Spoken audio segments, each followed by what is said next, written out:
What can you learn from what people throw away? Well, one day in 1970, a man named A.J. Weberman tried to find out. You see, he was a really big fan of Bob Dylan and became convinced that, say, some of Dylan's songs contained secret codes. According to a contemporary Rolling Stone article, to dismiss Weberman as an overenthusiastic male groupie is to completely misunderstand him. Allen likes to think of himself as a scientist, and indeed, few encyclopedists have cataloged their subjects as well as he, nor distilled their raw material through as many test tubes and retorts. But as Weberman explained in the 1971 Esquire article, one day Dylan threw him out of his New York brownstone, and Weberman thought, well, this is a load of garbage. Light bulb moment. He started going through Dylan's trash. He learned about Dylan's pet dog, his children, that his shopping featured Cookie Mix and Liververse. Eventually, Dylan got wise and prevented Weberman from getting access to his garbage, which meant Weberman started poking around the garbage of other celebrities, like Neil Simon threw out a practically uneaten whitefish, which Weberman considered eating before deciding the better of it. This made national news.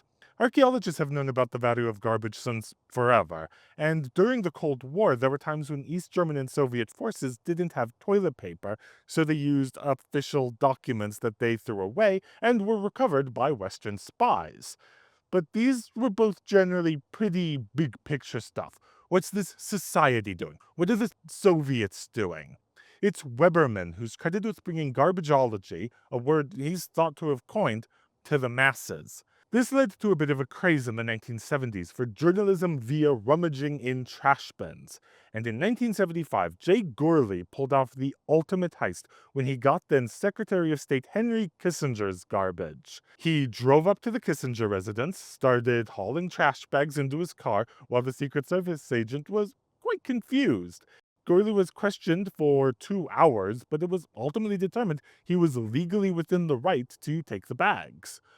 Reporting in the National Enquirer, he said that he found Secret Service work schedules, notes on Secret Service weaponry, a shopping list for a bunch of different types of bourbon, a prescription envelope for a tranquilizer, bunch of things. So, what happened? Why don't we do this anymore? Well, one fundamental problem is tying the garbage to the resident. It was asked at the time how anyone could be sure some of these items were from the Kissinger family and not, say, the household cook or cleaner. And when the Detroit Free Press did a sting of local luminaries' trash cans, they found that some of these targets lived in townhouses, apartments, or were untouchable that way, while others had their own personal garbage compactors and trash pickups.